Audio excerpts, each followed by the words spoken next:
കർത്താവിൽ ഏറ്റവും പ്രിയമുള്ളവരെ, അഭിഷേകമന്ന എന്ന വചന സന്ദേശത്തിലേക്ക് എല്ലാവർക്കും സ്വാഗതം. ഇന്ന് ചിന്തയ്ക്ക് ആധാരമായ ദൈവത്തിന്റെ വചനം മത്തായി സുവിശേഷം 4-ാം അധ്യായം 1 മുതലുള്ള വചനം.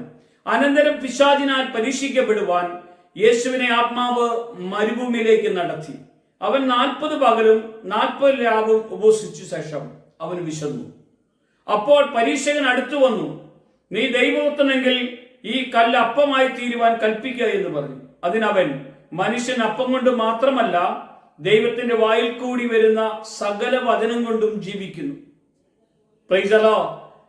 യേശു ക്രിസ്തുവിൽ ഏറ്റവും പ്രിയമുള്ളവരെ, ഈ വചനം നമ്മുടെ ഹൃദയത്തിന്റെ അകത്ത് വെളിപ്പെടേണ്ട വചനമാണ്.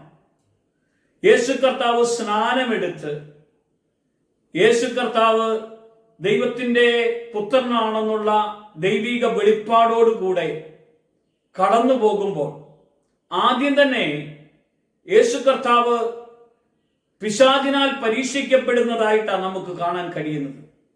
40 രാവും പകലും യേശു കർത്താവ് ഉപവസിച്ചു. ഇവിടെ നമുക്ക് 3 കാര്യങ്ങളെ കാണാൻ കഴിയും. 1 കൺമോഹം, 2 ജഡമോഹം, 3 ജീവിതത്തിന്റെ പ്രതാപം.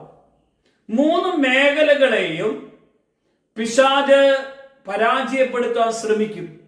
ഒരു വിശ്വാസി യേശു ക്രിസ്തുവിനെ രക്ഷിതാവും നാഥനുമായി സ്വീകരിച്ച് കർത്താവിനോടുകൂടെ ജീവിക്കാൻ തയ്യാറായി അവനൊന്ന് ഉപവസിക്കുവാനോ പ്രാർത്ഥിക്കുവാനോ അവൻ കടന്നു പോകാൻ ഇടയാകുമ്പോൾ പെട്ടെന്ന് അവന്റെ ജീവിതത്തിൽ പ്രലോഭകൻ പല വിധത്തിലും അവനെ പ്രലോഭനത്തിലേക്ക് കൊണ്ടുപോകാനുള്ള സാധ്യത കൂടുതലാണ്.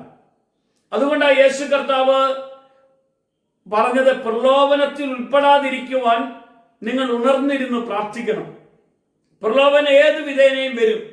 യേശു ക്രിസ്തുവിനെ പരീക്ഷിക്കുവാൻ പ്രലോഭകന് കഴിയുമെങ്കിൽ നമ്മൾ വെറും നിസ്സാരരായിരിക്കുന്ന നമ്മളെ ഏത് വിധേനയും അവൻ പരീക്ഷിക്കും.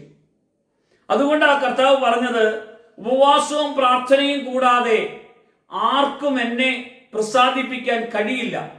ഉപവാസവും പ്രാർത്ഥനയും കൂടാതെ സാത്താനെ അല്ലെങ്കിൽ തിന്മയുടെ ബന്ധനങ്ങളെ പുറത്താക്കാൻ കഴിയില്ല. കാരണം ഉപവാസത്തോടു കൂടെ നിങ്ങൾ പ്രാർത്ഥിക്കണമെന്ന യേശു പറയുന്നത്. യേശു ദൈവമാണെന്ന് നല്ല ബോധ്യത്തോടുകൂടെ നമ്മൾ കർത്താവിനോട് കൂടെ പോകുമ്പോൾ പിശാച് പല വിധത്തിൽ നമ്മളെ വിശ്വാസ ജീവിതത്തിൽ നിന്ന് വേർതിരിച്ച് കളയുവാനുള്ള സാധ്യതയുണ്ട്. അതുകൊണ്ട് നമ്മൾ കർത്താവിൽ തന്നെ ശരണം വെച്ചുകൊണ്ട് യേശു കർത്താവ് പിശാചിനെ എങ്ങനെ പരാജയപ്പെടുത്തിയോ അതുപോലെ പരാജയപ്പെടുത്തുവാൻ തക്കവണ്ണമുള്ള അധികാരം തന്റെ മക്കളായ നമുക്ക് ദൈവം തന്നിരിക്കുന്നു. അതുകൊണ്ട് പ്രാർത്ഥനയോടുകൂടെ കർത്താവിന്റെ സന്നിധിയിൽ ദുഷ്ടന്റെ കെട്ടുകളെ യേശുവിന്റെ നാമത്തിൽ യേശു എങ്ങനെ ദുഷ്ടനെ പരാജയപ്പെടുത്തിയോ, അവനെ എങ്ങനെ അകറ്റിക്കളഞ്ഞോ, എങ്ങനെ അവൻ നീക്കിയോ, അതുപോലെ യേശുവിന്റെ നാമത്തിൽ ജഡത്തെയും കൺമോഹം, ജഡമോഹം, ജീവിതത്തിന്റെ പ്രതാപം എല്ലാ മേഖലകളെയും വിശുദ്ധീകരിക്കാൻ തക്കവണ്ണം കർത്താവ് നമ്മളെ ഓരോരുത്തരെയും അനുഗ്രഹിക്കട്ടെ. നമ്മുടെ മേലേക്ക് കർത്താവിന്റെ സാന്നിധ്യം വെളിപ്പെടട്ടെ. കർത്താവ് നമ്മളെ അനുഗ്രഹിക്കട്ടെ.